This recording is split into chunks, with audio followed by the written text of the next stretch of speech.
My name is Stefan Wilsenach, and I am a network engineer.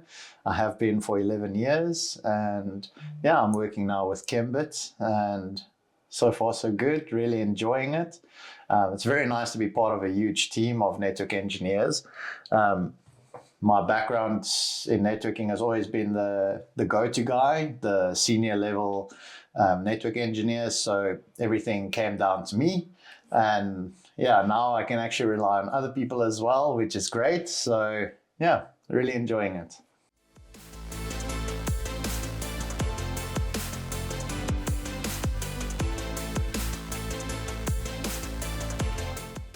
Okay, well, this is interesting because I didn't go looking for it. You guys found me. All right. So first of all, that's amazing for me because I thought about working abroad for the last couple of years, especially since things in South Africa has been a little bit not as great as it should be, especially with Eskom. I suppose that's the biggest problem for everyone. And yeah, so I was playing around with the idea of Australia and New Zealand and America. And then I thought, let me check out the Netherlands. I did a bit of Google searching, Google Maps, zooming in on the streets and checking it out, and realized what a beautiful country it is, at least from what I could see. And then I decided to maybe just kind of put it on hold and stay focused on the work that I had at hand. And then all of a sudden I received a message from Wendy from Olav on LinkedIn saying, found your profile, you look perfect for the role, can we meet? And yeah, and then boom, like it just so quickly everything fell in place, and it really felt like a meant to be situation for me, especially since I didn't go looking for it, but it was something that I actually started thinking about, and then it just happened.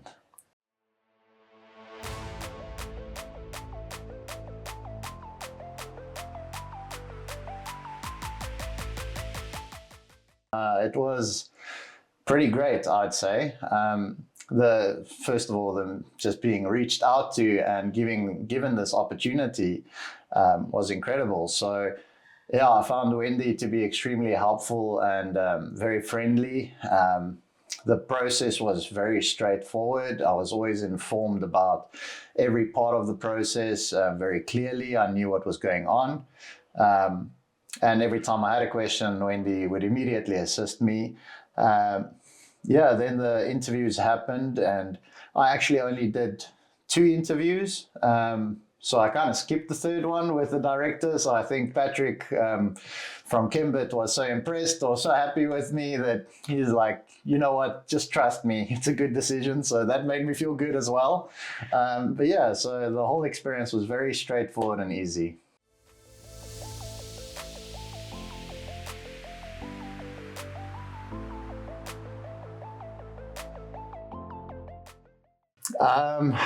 I don't know. I think I kind of tried to avoid having expectations, to be honest, just to make it a bit easier for myself and not be disappointed. And so far that's worked because everything has been really great. First thing I did was hop on a bus and a train to experience the first world traveling, and it was very easy. Like everything was done with an app. I could see when the buses are going to be, and it was a really great experience going down to Maastricht and picking up an e-bike from Swapfiets. And yeah, I think the expectations that I did have were exceeded. I didn't quite know what to expect, but in general, the country it's well run, which is really great. Sure, you pay a lot on taxes, but that was not part of the expectation. You pay tax for everything, but that you see your money at work, which is great. So it's not like I feel in South Africa often pay taxes, but your roads don't get fixed. I'm like, you complain because you simply don't get the service delivery that you pay for. So here it seems to be the case where you actually get what you pay for, which is great.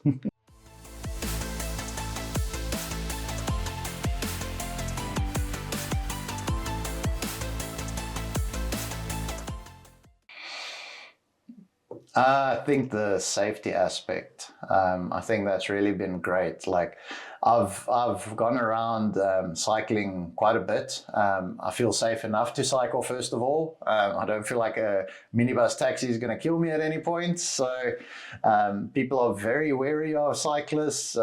They have right of way in every regard, which is amazing. A little bit too much inside to some degree, I would say, that people take absurd chances. But I do love that aspect of being safe enough. And the other day I went cycling and I go from Netherlands across to cycle to Germany. It takes me 20 minutes. It's an amazing experience. And then I noticed like a family cycling together, two kids, mom and dad, and just seeing them cycling in the street like it's a normal thing it's just extraordinary. Also like the way that the houses look, because there's no walls blocking the houses. There's no barbed wire and trellis and palisade, and you feel like you're living in a prison. Like that's just, it's not there. It's truly beautiful.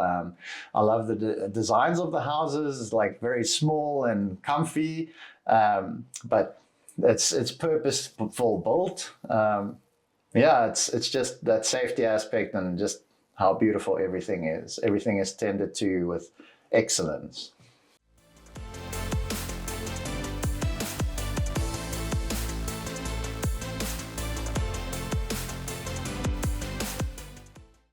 Well, so far my biltong has been selling. So that's, again, it's just a hobby and trying to share the taste of South Africa, because I did miss that. And the palates of the Dutch people are quite different. I think they miss out on a lot of good stuff we bring from South Africa. So yeah, I think the things that I still look forward to the most is getting a motorcycle. I had one in high school in South Africa, almost died 3 times in 1 year. So I realized that's not a good idea.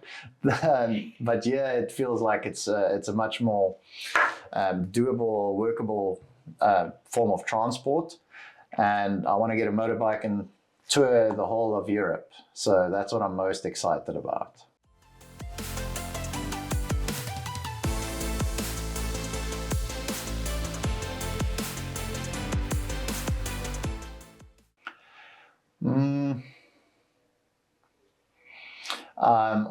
I think one of the things, I suppose, is I don't really know if this is relevant to what you're asking, but the way they deal with trash, that has been an interesting thing for me. I think it's really cool.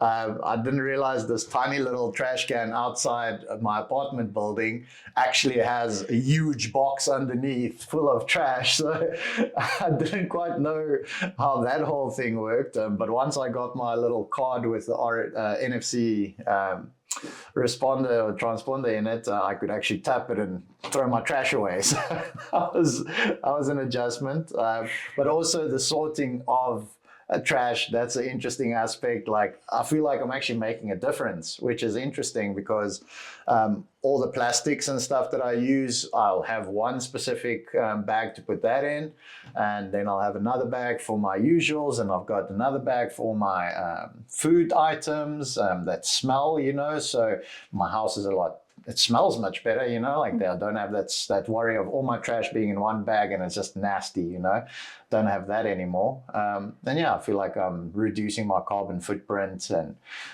there's a lot of taxes around that as well to reduce your carbon footprint. So I've been wary of it to save some money.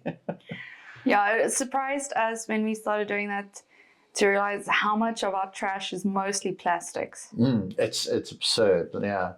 Like, I don't know, PMDB or some kind of specific bag that you get. Like, yeah, everything that's plastic or cardboard goes into there, all the packaging. And yeah, I find it's like 80% or 70% of my trash is just that. And I can actually reuse it or recycle it, and that's great.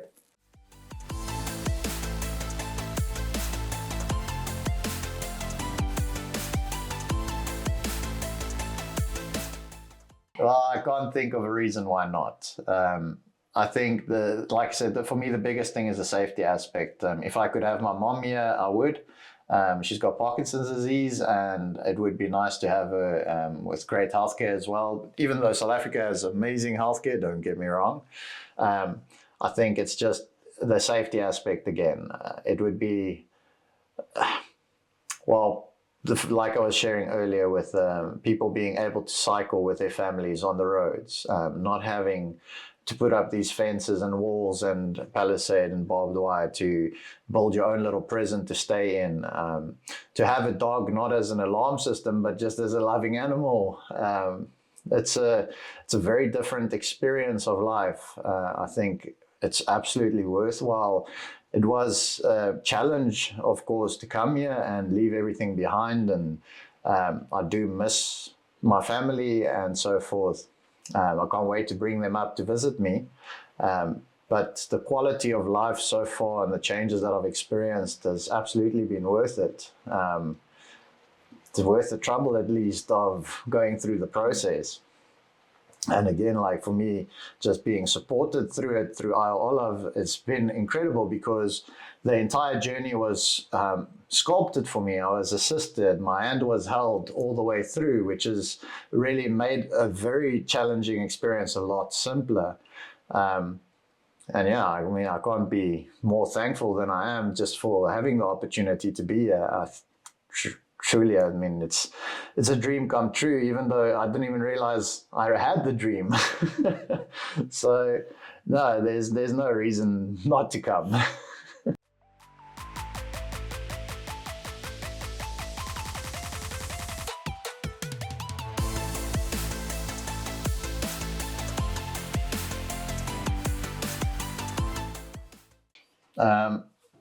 Eerstens, ik houd veel daarvan om deel te wees van een grote span. Ja, ik was man alleen in Zuid-Afrika voor een groot maatschappij. En ja, het is heel leuk om met collega's te werken wat zelfs meer ervaring heeft als ik.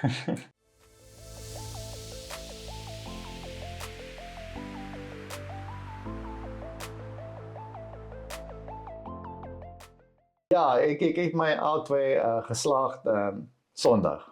Ach, gefeliciteerd. Ja, dankjewel.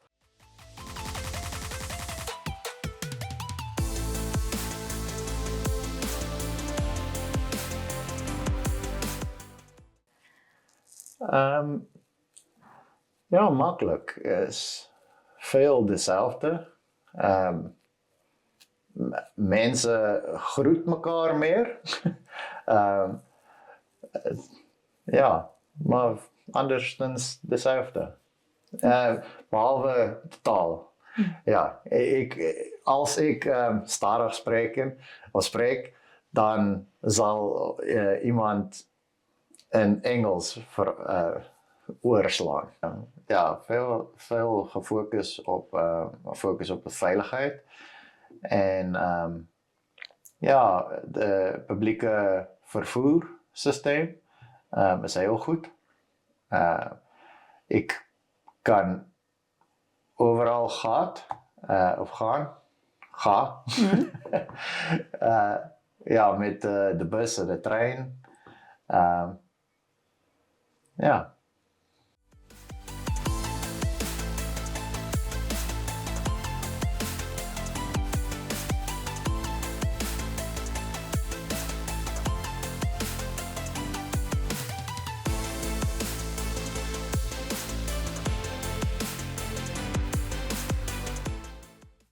A paraplu. For me, that was the most hilarious moment when I was at my client with my colleague and he said to me, "Heb jij een paraplu?" I'm like, what? What are you saying to me? It's the funniest word I've ever heard. And it's a sombrero. It's an umbrella. Come on.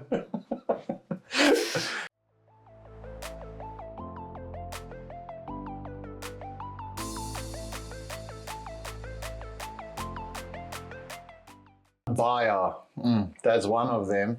And the other one is Askies, but that's at least there's similarities. And then I started using pardon and realizing that's more like if you fart or something, just pardon. You know, it's like people don't like it when you use that word.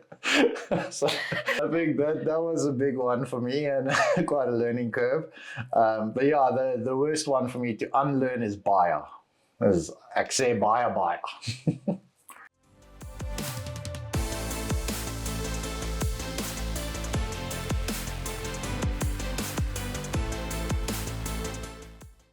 So I'm a hunter, and I like guns and rifles especially. So I wanted to go and see what's available in the Netherlands because there's not really any hunting going on here.